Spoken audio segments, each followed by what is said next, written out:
కర్కాటక రాశి వారు నూతన రుణ ప్రయత్నాలు ముమ్మరం చేస్తారు. ప్రయాణాల్లో మార్పులు చేర్పులు చేసుకుంటారు. ఆదాయం కంటే కూడా ఈరోజు వీరికి ఖర్చులు అధికంగా ఉంటాయి. నరాలు కంటి సంబంధిత రుగ్మత వల్ల కొంతవరకు వీరికి ఈరోజు ఇబ్బందికరంగా గడుస్తుంది. వ్యాపార వర్గాల వారికి వ్యాపార లావాదేవీలు మందకొడిగా సాగుతాయి. ఉద్యోగ వర్గాల వారు కొత్త బాధ్యతలతోటి సతమతమవుతారు. రాజకీయ వైద్య రంగం వారికి ఒడిదుడుకులు అధికమవుతాయి. సినీ కళాకారుల ప్రయత్నాలు నత్తనకన సాగుతాయి. విద్యార్థులు కూడా అనుకున్న ఫలితాలు రాక డీలా పడతారు. మహిళలకు కుటుంబంలో ఇబ్బందులు తప్పకపోవచ్చు. షేర్ల క్రయ విక్రయాల్లో ఆశించిన లాభాలు కనిపించవు.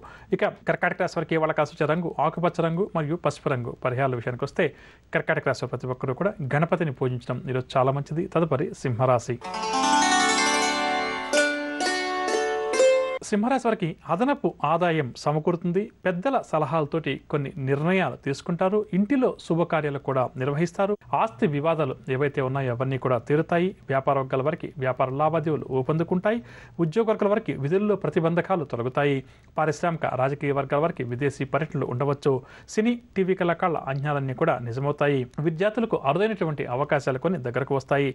మహిళలకు ఆస్తి లాభ సూచనలు షేర్ల క్రయ విక్రయాలు లాభిస్తాయి. ఇక సింహరాశి వారికి వాళ్ళ కాసు రంగు ఎరుపు రంగు మరియు పసుపు రంగు. సింహరాశి ప్రతి ఒక్కరూ కూడా ఈరోజు శ్రీ దత్తాత్రేయ స్వామి వారిని పూజించడం చాలా మంచిది. తదుపరి కన్యారాశి. కన్యారాశి వారికి పలుకుబడి కలిగిన వారితోటి పరిచయాలు ఏర్పడతాయి. సభలు సమావేశాల్లో ఈ రాశి వారు చురుగ్గా పాల్గొంటారు. స్నేహితులు బంధువులతోటి కూడా ఉల్లాసంగా ఉత్సాహంగా గడుపుతారు. తమ సత్తాను చాటుకుని ముందుకు సాగి విజయాలు సాధిస్తారు. వీరి జీవితాశయం కూడా నెరవేరుతుంది. వ్యాపార వర్గాల వారికి వ్యాపారంలో మంచి లాభాలు చేతికంతాయి. ఉద్యోగ వర్గాల వారికి ఉన్నత హోదాలు దక్కుతాయి. పారిశ్రామిక రాజకీయ వర్గాల వారికి సన్మానాలు సత్కారాలు. సినీ టీవీ కళాకారులకు ఒక సమాచారం ఊరట కలిగిస్తుంది. విద్యార్థులకు సాంకేతిక విద్యా అవకాశాల్లో ప్రవేశం లభిస్తుంది. మహిళలకు కూడా ఈరోజు ఉత్సాహవంతంగా గడుస్తుంది. షేర్ల క్రయ విక్రయాల్లో మంచి లాభాలు. ఇక కన్యారాశి వారికి వాళ్ళ కాసు రంగు నలుపు రంగు మరియు ఎరుపు రంగు. పరిహారాల విషయానికి వస్తే కన్యారాశి ప్రతి ఒక్కరూ కూడా శివారాధన చేయడం శివాష్టకాన్ని పఠించడం చాలా మంచిది.